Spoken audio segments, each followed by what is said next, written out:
Hi, here's Rachel, your Rediscovering coach. I've chosen this spot in the middle of the woods on purpose because it's got these doors and behind me, which are to an old stone mine. Trying to think what the English word for Shifa is. Slate.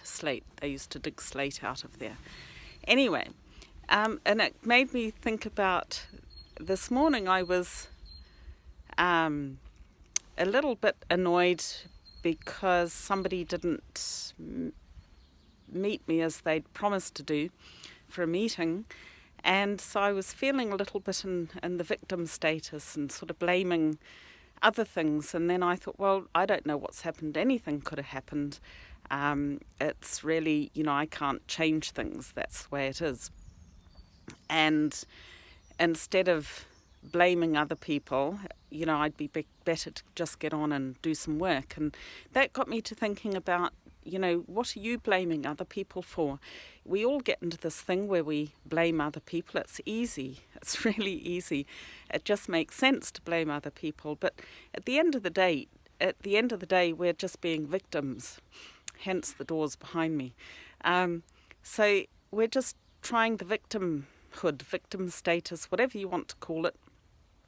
And, at the end of the day, we are responsible for what we do. We're responsible for ourselves. And lately I've been getting quite a few private messages over Instagram. And it's interesting what the people are saying. And they've got problems, dreadful problems. And I really, really empathize with them. But the underlying point, the underlying thing that keeps coming out is that they're blaming others instead of looking inwards and asking themselves the right questions. And I know this is really difficult to do.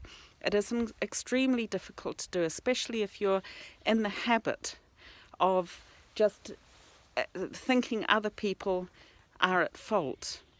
But it's not like that.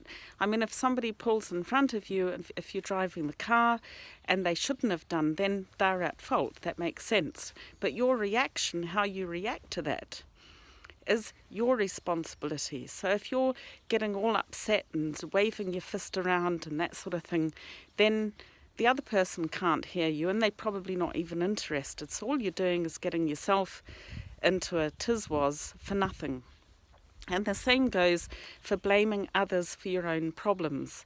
And it's just if you can get into the habit of saying, okay, what's really going on here? What is really going on here? How can I, what's this doing to me? Where's this affecting me in my own emotional state? Where's it affecting me in my body? Where can I feel it? How can I relax it? How can I change my perspective? And so forth. And ask yourself those sort of questions.